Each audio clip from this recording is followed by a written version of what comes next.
সকলকে স্বাগত জানাই ওয়াইস ওয়ার্ডস চ্যানেলে। আজকে বেশ কয়েকটা গুরুত্বপূর্ণ বিষয় সকলের সামনে তুলে ধরতে চাইবো। সেটা হচ্ছে আগামী সোমবার দিনে বেশ কিছু গুরুত্বপূর্ণ মামলার শুনানি রয়েছে এবং সেই সঙ্গে আগামী 14 তারিখে এসএসসির একটা অভিযান রয়েছে। বিশেষত 32,000 চাকরি বাতিল মামলা এবং সেই সঙ্গে স্কুল সার্ভিস কমিশনের একটি অত্যন্ত গুরুত্বপূর্ণ মামলা কিন্তু রয়েছে কলকাতা হাইকোর্টে। এবং আরেকটা বড় খবর, সেটা হচ্ছে সুপ্রিম কোর্ট কিন্তু খুলছে আগামী 14ই জুলাই। সেই নিয়েও কিন্তু বিস্তারিত যে আলোচনা করব। যারা চ্যানেলে নতুন আছেন চ্যানেলটা অবশ্যই সাবস্ক্রাইব করবেন, আর বন্ধুদের মধ্যে চ্যানেলটা ভালো লাগলে অবশ্যই শেয়ার করবেন। তো চলুন দেখে নিই যে আগামী সোমবার যে গুরুত্বপূর্ণ যে বিষয়গুলো রয়েছে সেগুলো কি কি রয়েছে।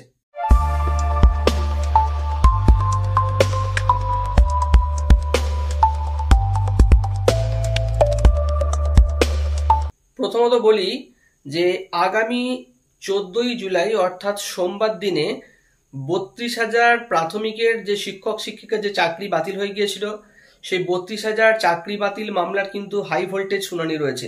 ইতিমধ্যেই কিন্তু প্রাথমিক শিক্ষা পর্ষদ, রাজ্য সরকার এবং শিক্ষক শিক্ষিকা যাদের চাকরি চলে গিয়েছিল তাদের পক্ষ থেকে যাদের বক্তব্য রাখার ছিল, আইনজীবীরা তারা বক্তব্য রেখেছেন। অ্যাডভোকেট জেনারেল মাননীয় কিশোর দত্ত স্যার, সেই সঙ্গে অনিন্দ মিত্র স্যার, কল্যাণবাবু এবং সেই সঙ্গে প্রাথমিক শিক্ষা পর্ষদ এবং অশোক বন্দ্যোপাধ্যায়, যারা যারা বক্তব্য রাখার প্রত্যেকে কিন্তু বক্তব্য রেখেছেন এবং তাদের বক্তব্য অনুযায়ী সমস্ত কিছুই কিন্তু মাননীয় বিচারপতি ঋতব্রত কুমার মিত্র স্যার এবং তপব্রত চক্রবর্তী স্যার কিন্তু লিপিবদ্ধ করেছেন।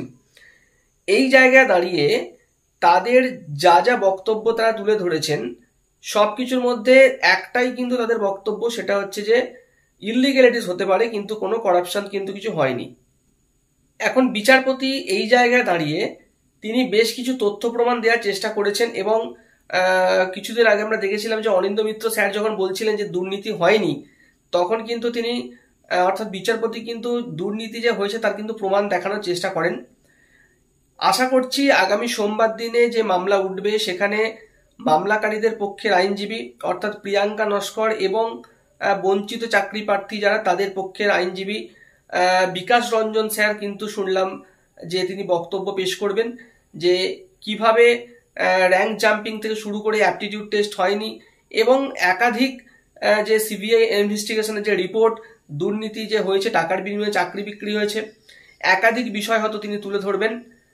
কারণ রাজ্য সরকার এবং সেই সঙ্গে প্রাথমিক শিক্ষা পর্ষদ এবং 32,000 শিক্ষক শিক্ষিকাদের পক্ষ থেকে আইনজীবীরা যেভাবে তাদের বক্তব্য তুলে ধরেছেন, সেই বক্তব্যের পরিপ্রেক্ষিতে বিকাশবাবুরা হয়তো তাদের যে মানে কাউন্টার যে শুনানি বা কাউন্টার যে আর্গুমেন্ট সেটা ওনারা করবেন। এবং এখনো পর্যন্ত যারা বলছেন যে দুর্নীতি হয়নি, করাপশন হয়নি, তাদের একটা কথা বলবো যে এখনো পর্যন্ত আপনারা যেটুকু শুনেছেন বক্তব্য সবটাই কিন্তু একতরফা। কারণ একতরফা বলছি এই কারণেই, কারণ 32,000 শিক্ষক শিক্ষিকাদের পক্ষের আইনজীবী, প্রাথমিক শিক্ষা পর্ষদের পক্ষের আইনজীবী এবং সেই সঙ্গে রাজ্য সরকারের পক্ষের আইনজীবীরাই কিন্তু বক্তব্য রেখেছেন। এবং তারা বক্তব্য রাখলে কখনোই কি তারা বলবেন যে দুর্নীতি হয়েছে বা ইললিগ্যালিটিস হয়েছে? তো সেই জায়গায় দাঁড়িয়ে আমরা একতরফা কিন্তু পুরো হিয়ারিংটা শুনেছি। আগামী সোমবার দিনে কিন্তু আমরা বিকাশবাবুর যে তথ্য বা বিকাশবাবুর যে তথ্য প্রমাণ, এটা কিন্তু অত্যন্ত গুরুত্বপূর্ণ পদক্ষেপ হতে চলেছে।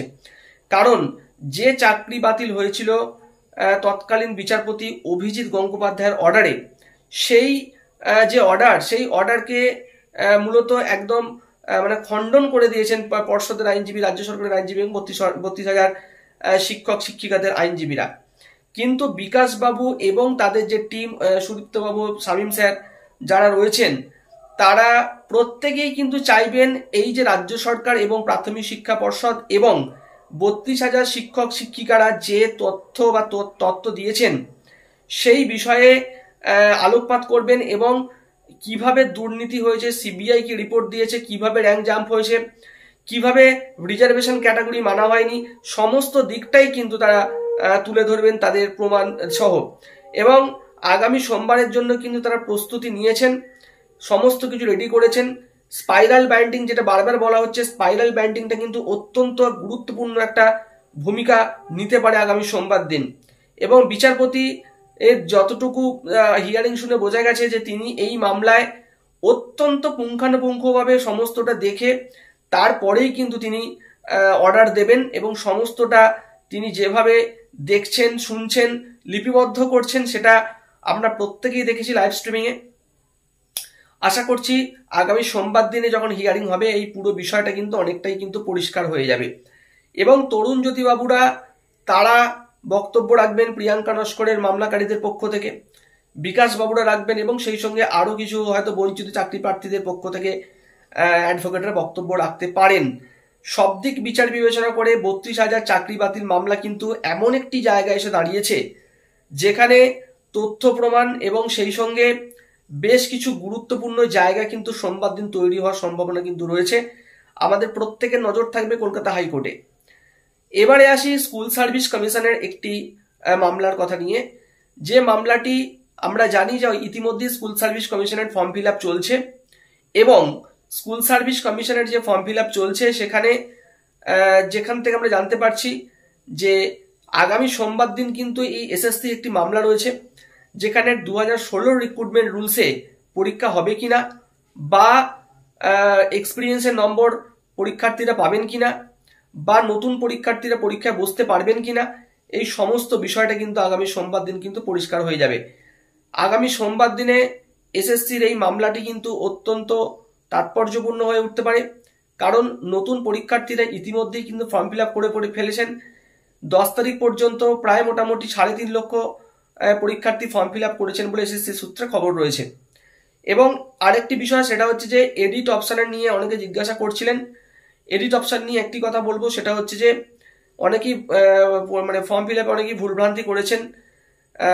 আমাদের এই আন্দোলনকারী শিক্ষকদের পক্ষ থেকে চিন্ময় মণ্ডল স্যার তিনি এসএসসি চেয়ারম্যান অফিসে কথা বলেছেন, এবং সেখান থেকে তিনি যেটা জানতে পেরেছেন যে এডিট অপশন দেওয়া হবে।